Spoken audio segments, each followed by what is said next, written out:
today on the TMZ Podcast. Welcome to the TMZ Podcast. Harvey Levin here. Derek here. Cache McClay.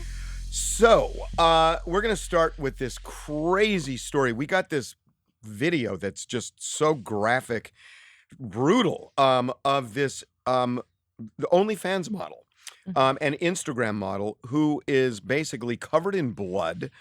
This after her apparent boyfriend was murdered. Yeah, it's Well, silly. I shouldn't say murder because that's a conclusion. He was killed, shot, I believe, correct? Stabbed. Stabbed, excuse me. He was stabbed.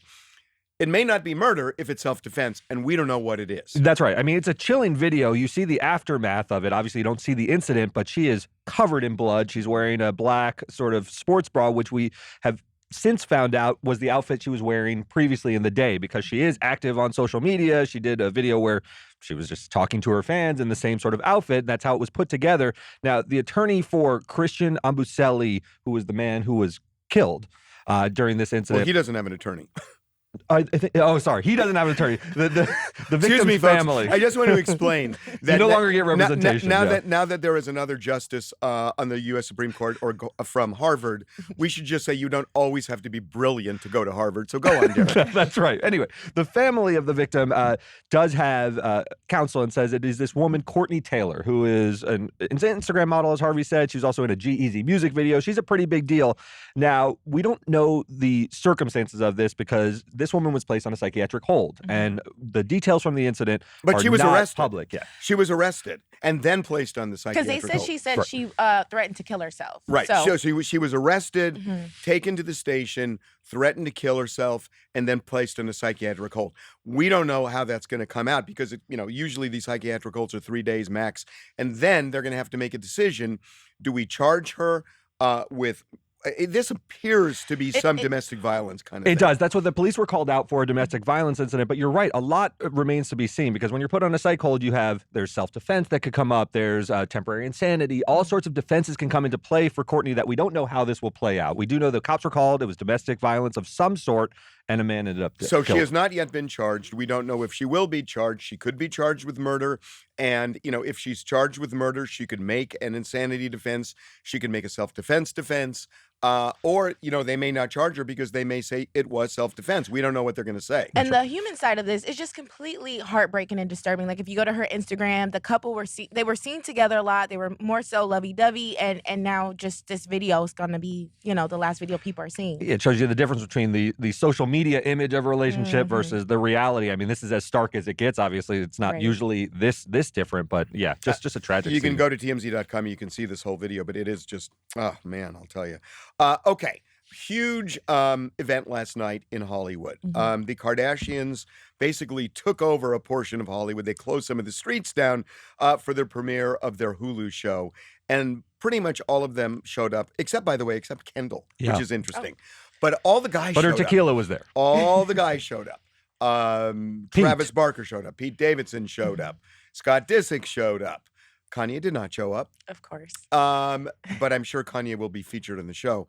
So it was a big deal. I'd like to say they're back, but they never really went anywhere. They're back on television. This is a different kind of show. The production value, Brad, our news director, went to it. And he said that the production value is much better than it was on cable, which you could expect, right? And it's very cool. They have a drone that kind of traverses one of the homes at the beginning of the show. So it's interesting. And it was good. Here's the problem with it. The problem with it is that it starts with Kim wondering things about Kanye, whether, Saturday Night Live and all. It feels like ancient history. And the problem now with social media and their fans is if people are really into them and up to date, when you back it up and show it in real time, you could view it as, I get to see stuff behind the scenes, or you could view it as old news. I agree completely. It's like you're in a quaint documentary all of a sudden. If she's talking about, pleasant things about taking Kanye to SNL and all this stuff, it is. It's ancient history, but not ancient enough to be an interesting documentary, just sort of old enough to feel like old news. I think that's the sort of spot there. And that's what's going to be interesting to see how viewers react to this, because, is it you know what happened, but you want to see it on the inside, or God, that happened so long ago. Why are we talking about whether Kanye can get back with Kim? They're already divorced. Well, to be fair, I do think people kind of want to know how it went down because Kim, for the most part, had this image as she was going through everything. Kanye was sort of like, more candid. So I think people will be interested just to see her thought process and how everything played out internally. I am just shocked that somehow these guys who have no relationship to reality TV suddenly get involved in reality TV. Pete Davidson. They are even swept into the world. Travis Barker. I mean, Well- honest to God, it's I don't know. It's They're baffling huge to me. celebrities in their own right. Travis Right. Barker is a hugely famous drummer. Pete Davidson is on SNL, still the biggest sketch comedy show in the world. And there he is standing off to the side and Isn't letting it- I Kim was gonna run the say, red carpet. It's I love wild that. to me. I love that though. He's kind of like playing his role. He let Kim go down the red carpet by herself. He waited on the side. They weren't all over each other like Courtney, but so I think he's being really smart about being there just enough, but not too much. He's playing it so carefully. He's Yeah. playing it so expertly this entire relationship. It'll be interesting to see if he keeps that up. By the way, Courtney and Travis, there was something that came out yesterday that I think is really interesting. When we broke the story about this Las Vegas wedding chapel, based on our recon, we knew that they were serious about wanting to get married. For various reasons, we knew this. We were actually told by the chapel that they had a license. It turns out didn't. Now it came out, Courtney said, yeah, it's true. We really did want to get married and we tried to get a license, but we couldn't because they were closed. Here's the interesting thing about that. The Marriage License Bureau there closes at midnight. They showed up at the chapel at 1:30. They left the Grammys knowing that they were going to do this. The chapel was the Wedding License Bureau was still open, right? Yeah. So they could have done it. And I guess the question is, were they talked out of it by somebody? Because their intention, that's why they said when they called the chapel, you are to take no photographs. They brought their own photographer. Why would you do that with a fake wedding? To be honest, I think she just got too wasted. Like they just were like, No, it's not that. They wanted to get married. But they wanted to get married. logistically. But did they Logistically, they could decide? have just gone to the marriage. I mean, I think they intended to go and somehow got talked out of it. I really do. She's like stumbling in the video. It's just like, I don't know. They probably planned it in their mind. Cachet. It would not be the first couple to get married wasted. Okay. Okay. So the But interesting. We're It in would not Vegas. be the first couple I in think Vegas. the exception is In more fact, sober weddings. Exactly. Yeah. Excuse me, sir. Yeah. You seem to be too with it. Can you go and have a few drinks and come back? Yeah, Elvis typically doesn't preside over sober, nice okay. nuptials. Right. So my question is, you say talked out of it. Who do you think makes that call? I don't know. Some Chris- outside counsel, I don't some know. agent, something. Somehow, something tells me eventually you call Kris Jenner. I think so too. When all of this is writing on, the Hulu show's about to come out. At a Mom point, still runs Hey, things. Mom, I don't know, but it's weird to me because as soon as Courtney said that yesterday, I thought, you see, because everything we knew was that they wanted to get married, and again, we were told they had a license. The fact that we were told that they had a license, makes me think they were aware. And they clearly were aware because they apparently tried to get it because they found out that it was closed at midnight. That's right. But they intended to get married before that. Do you think they were just running late? Didn't the person we talked to said that they said, oh, we'll be there at 2? He was like, I have another wedding tomorrow. I kind of don't want to wait that long. Like, I think it's just could have been like a sequence No, they of wanted to events. get married in the middle of the night. Okay. That's why they called up and said, don't have a photographer there. Here's what I know. The fact that we're trying to unravel the mystery of their late night Vegas wedding in such precise detail tells me that this show's going to be a huge success, right? This Hulu show, they're still objects of fascination. Courtney has never been the most popular Kardashian, but even her nuptials in Vegas, we're trying to tease apart. This show's going to be huge. And it's different because one thing I noticed with the production values is the old show they outgrew. They were not as famous when they started that show and just sort of outgrew that show. This one, it's all glam. They are Hollywood stars now. You know, In a way that E never sort of could catch up with who they became, I thought.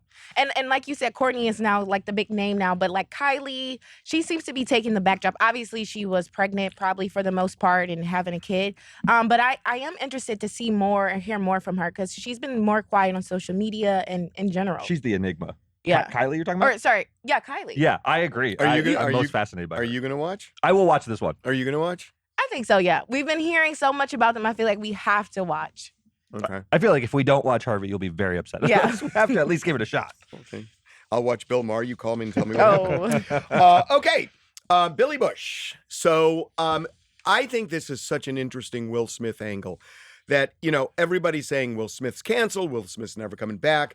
I just think this is also ridiculous. I mean, we have covered celebrities for almost 17 years now, and I can't believe that. You're getting some perspective now too, huh? I wish I could say I was so young when we started it, but I wasn't even young when we started it. Oh my God! The thundering realization just setting over Can you I tell in that moment. It's happening. Yeah, it happens. No, you don't even know. Anyway, so for all these years we've covered celebrities, and everybody takes a snapshot and says that will define them for the rest of their lives, their lowest moment. It almost never happens that way, and it's not going to happen that way with Will Smith, even though a lot of people do the same thing, which is to take the snapshot and say it's over. So Billy Bush, who has been through the same thing, where he was canceled, he was fired at NBC, he got a divorce. He really was on the ropes after this Access Hollywood bus thing with Donald Trump. So with all of that, Billy Bush has been working on himself, clearly working on himself for years now, for 5 years.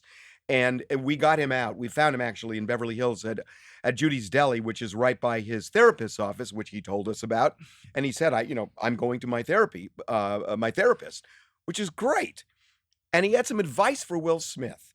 And it turned out he reached out to Will Smith through his publicist.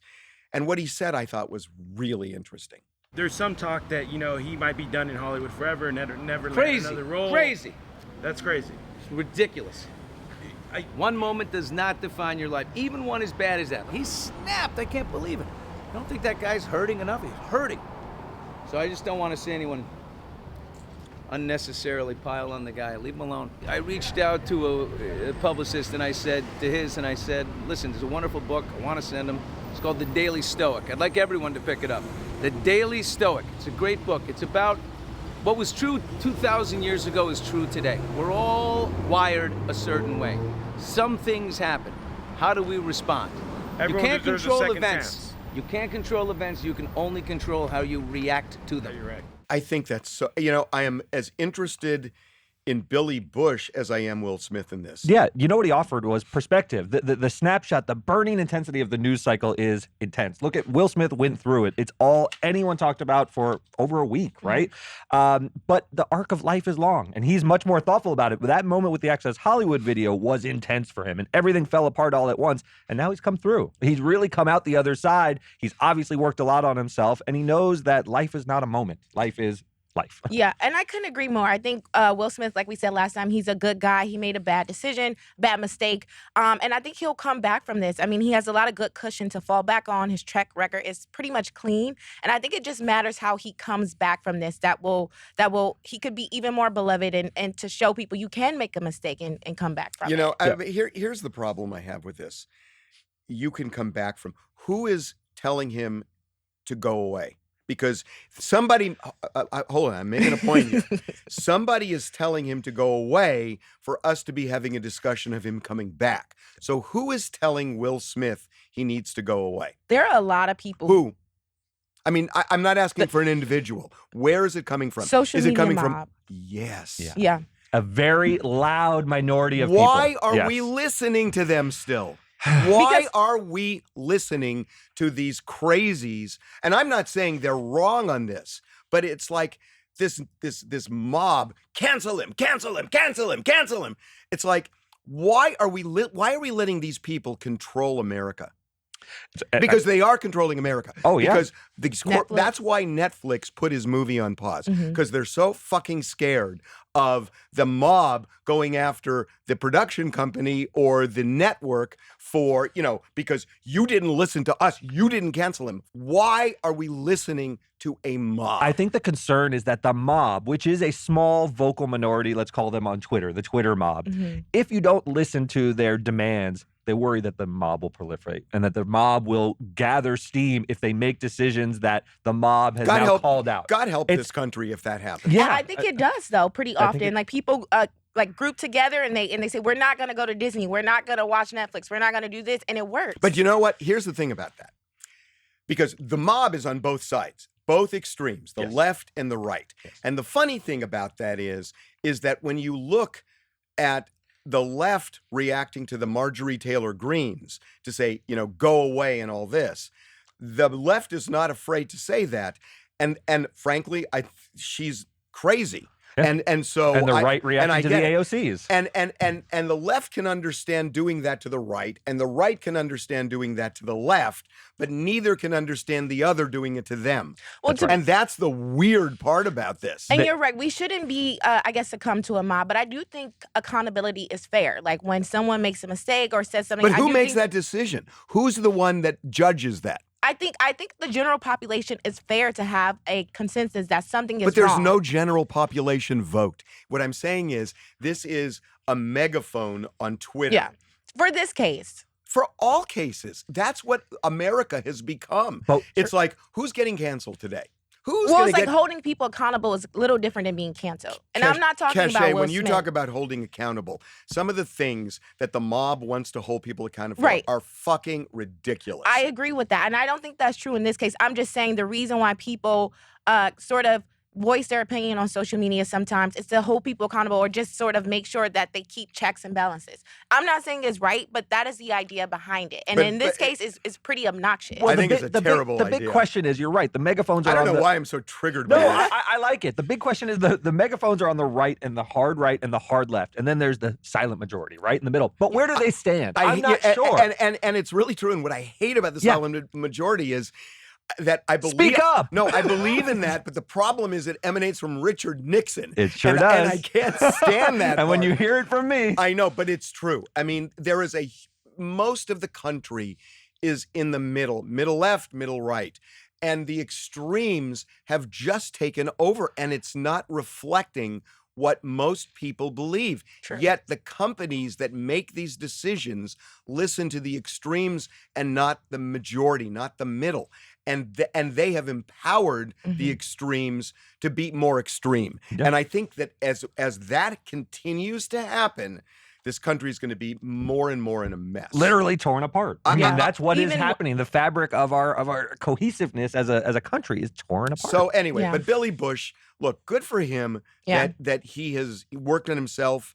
And again, worked on himself. It's like, yeah, we say that and we sort of toss it aside, but he really has done it. And Yeah. and look, that was an embarrassing incident for Billy Bush. I don't want to, sort of take away that the incidents are different. Will Smith sort of snapped on stage and Billy Bush had a moment where it was thought was private and became public and was deeply embarrassing. But you got to move on. And look, he is not defensive. I think one of the most important things he's sort of communicating without communicating directly to Will Smith is do the work and turn it into a positive. Don't sort of defend the actions in any way. Just move forward. Put one step in front of the other. at a point, why can't an Right. apology work? But I think It's too quick. I think Will Smith has. Oh, you need a pound of flesh. Well, the world Well, he needs has a pound of apologized flesh, twice, right? though. You're looking at Billy Bush now, 3 years on from the event. Right, Pound of And the exactly. pound of flesh was the 3 years. Okay, but why did we need that pound of flesh from him? That is the $1 million question. Why do we will tell need you- this can 3 I years tell you- pound of can flesh? I tell you We what a lost lo- out on Billy Can Bush I for tell 3 you what a years. lot of reporters have said to me privately? What? Everybody has interviewed people where they act inappropriately or tell a joke that's really bad, Mhm. and then they will giggle because they don't want the person to walk away from the interview. Right? It's And- social lubrication in some And sense. look, I don't know what else happened in the bus in terms of what Billy said or whatever else, and he laughed, and it was a terrible thing to laugh at. But a lot of reporters are saying, "Oh my God, I might have done the same thing." If you dragged every person you were interviewing on the mat for every comment they made, you wouldn't get many Right. So interviews. what I'm saying Yes. and what Donald Trump said was despicable and awful. Indefensible. But and look, and Billy Bush, maybe it's fine. NBC fires him, whatever. What is he working on? Don't laugh. Right. What is he working on? It's a good question. Are you worried that there's no sincere what he's does he working need on? to work You know on? what he's working just on? Taking his time out. He's saying, "Why did my life crumble?" Yeah. You thought the same thing about Whoopi. You're like, what is Whoopi going to learn during her timeout? Which was absurd, Which right? was I was agree. absurd. Whoopi Goldberg was absurd. That was absurd. That one was she was. particularly absurd. that she was On an put on opinion-based timeout. I show. But agree. that's what we should be looking at. It's like the fact that ABC put her on this. It's 'cause of the this- mob. This incredibly smart thoughtful woman with a history, of really being thoughtful and interesting, and put on a show where she's supposed to express her view, even if it's because God forbid it's wrong, and she learns from it and she apologizes. You still need to go on a timeout. We want to put you in a room where you can sit in a corner and think for 2 weeks. How ridiculous. I was hoping the absurdity of that would highlight the absurdity of how we handle these issues, but it didn't. Right, I was because like, Will this will be Smith- the one that everyone's like, this is ridiculous. But Right. we'll be on timeout. And he apologized twice. I mean, he did one on social media, and then he had a second one that was more genuine. And at this point, I think he sort of, like Billy said, kind of learned from his mistake. And it's just like, what Not else enough. needs Pause to be? all Yeah, his what movies. else he needs to happen to him? Okay, Yep. well, let's end this because I just find this so. We've got them all worked up. Now we're going I to wind know. them down Like- with Tiger Woods. Yeah. Well, Tiger Woods is just a great example of you can't take a snapshot and say that's going to define somebody because, back with the Ellen Nordegren incident with the golf club and the Ambien and the whole thing, a lot of people thought it was over for him then too. What a roller coaster his life has been, huh? Unbelievable. So Tiger Woods is back at the Masters. It is just, we covered this story. We broke a lot of these stories when he almost lost his leg, may have lost his life. I mean, he was in bad He shape. was mangled. Yeah. He walked 4 miles on a golf course yesterday and shot under par at the Masters. It's unbelievable. And It's amazing. he sank a 30-foot putt that looked like vintage Tiger. You can see it on our website. It's 30 feet away, and you really get a sense of the distance, and he gives that Tiger fist pump, and you feel like you're whisked back to 1997 when he was on top of the world. And you're right. He is the example of life is long, man, and you can't count anyone out. Never. I didn't think he would ever walk a golf course recreationally again. He's at Right. the Masters, the biggest event in golf, and he's competitive. He's going to probably make the weekend and compete. And there's one other thing, and this kind of ties into everything. So remember back in the day when Tiger, was involved with Rachel Yucatel and all this stuff came out, and Elon divorced him, and he had a DUI and this whole thing. Everybody said, "Oh, I don't like Tiger Woods anymore." Did you see all the people in the stands applauding him, screaming for him, cheering for him? That's the even more exciting, the more sort of interesting part of all this Yeah. is how the fans respond to him. I thought maybe Tiger could come back. He's so talented. But they've accepted him again. This was one of the most They love reviled him. guys after all of that, the fallout of what he did to Elon. Elon looked perfect and angelic, and he was out there in Vegas, and every one after the other was like a series of dominoes started coming out with women, and you thought, this guy will never recover. He's the He'll most never recover publicly. He is the most recovered. He's the most He's celebrated celebrated, again. beloved person in golf. This should just show us Yeah. about not taking snapshots of people. And you know what? I love this saying or something I saw. It was like, sometimes your rock bottom is your trampoline. Like sometimes you come back better, and you need those dark spots to whatever you have to do, learn, you come back better. And It's this made is him just- human. It makes you human. Yeah. It makes you better, and it humbles you almost. Yeah, I'm floored by it. I didn't expect this kind of rebound for a figure like Tiger Woods. I just didn't. I didn't see this one coming, but I should have maybe. I did. You and, did? and I hate to say Because it. you've lived a lot of life, Harvey. No, I'll tell it's you- true. You've watched a lot of people come I'll back. tell you why I did. Because I don't think That's 70 years of life. I don't think people who are casually, involved in golf, liking Tiger, I don't think they can just hold on to the anger and the outrage for that long. And I Thank think when you God. find, thank God. And when they finally let it go, it's like, wait a minute, I really like that guy. He's a human being, made a lot of mistakes. So did I. I love the guy. Yeah. And that's Yeah. what I think that's what happened to him. And I think that's a lesson that should apply today. It'll And I think happen it for will. Will Smith It again. definitely will. He'll be back and better. See it the way this all connected? I really do. You found what? We're going to talk about the Kardashians in Will Smith terms as well? Yeah. Relate every story. That's Pete too- Davidson. That's too complicated. We'll see you Monday. Have a good All right, weekend, thanks. everybody.